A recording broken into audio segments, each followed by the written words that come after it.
It's the Digital Wargamer here with our weekend review for September 8th through the 12th. Actually, a fairly light week. We only have 2 games to go over. There were no new betas and just a couple quick updates. First, Europa Mine and Digicode both have an update. They're both made by the same developer, but they had a rule change. Basically, now when somebody guesses it correctly, it'll immediately end. They kind of went back and forth, and it still feels like people aren't very happy with it. This is kind of how it originally was, and then they made an update where my opponent had a chance to guess it as well, and then it would end in a tie. The biggest problem with these 2 games is their physical version. You both are trying to guess each other's code, where in the digital versions, you're both trying to guess the same code. So that's the issue there. On Monday, we had my favorite new game, Ariato, come out. Ariato is a drafting combo game, 1 to 5 players. There's a solo version on BGA. It's a newer game that just came out this year. Sounds like it'll be a French release first, and then possibly the rest of the world later. Now, I didn't do a full review on this game because I made a how-to video last week, and then on Monday, surprise came out. I didn't think it'd come out so quick. But I gave it a 9. I really enjoyed this one. If you like any kind of drafting style games, you definitely need to check this one out. So in this game, there's 12 rounds. In each round, you have a little goal with the exception of first and last. You have your village of 4 people here. And during your turn, you'll have 5 cards dealt to you. 2 will go to your opponent. 1 will go up in your village. And 2 will get discarded for resources. Then there's some combos here, like if I discard for resources yellow, this guy also gives me blue resources, and then I'd also get the yellow resource that I would get as well. Whereas this guy here, when you pass purples, you get a point. The village points right here, this player has 14. When you get even 10, so 10, 20, 30, etc., you get 2 resources of your choice.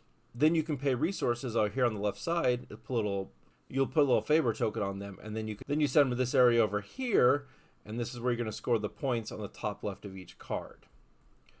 Your points are pretty much the top left of each card. These are the village points. These are what you're going to gain by using abilities. And then lastly, these are the goals. Then you see the goals over here. For each one you get so many points.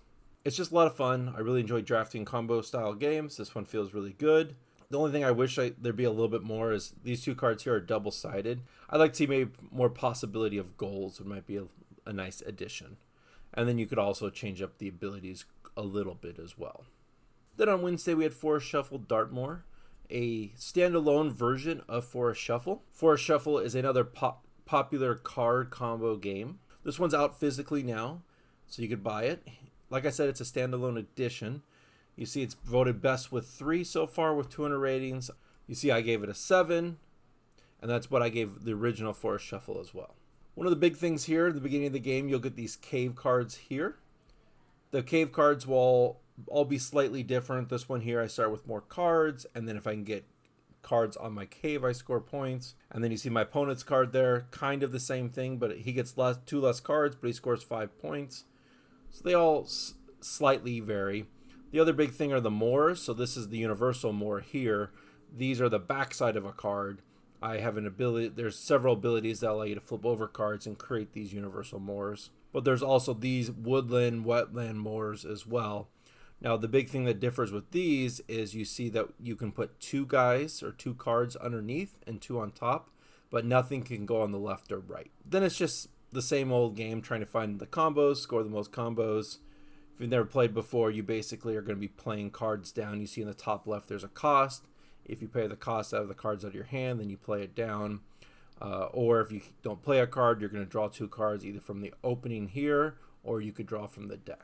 So if you played the first one, you kind of know what you're getting with the second one. If you haven't played the second one, you might want to start with the first one first. I think that's a better place to start probably than this one, and then you can graduate over to this one. For my pick of the week, it's got to be Arigato. It's like I've said, I can't talk highly enough about it.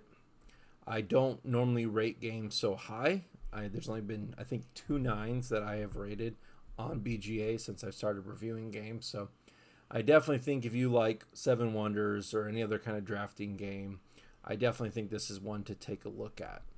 It does play great turn-based. It plays well real time, of course.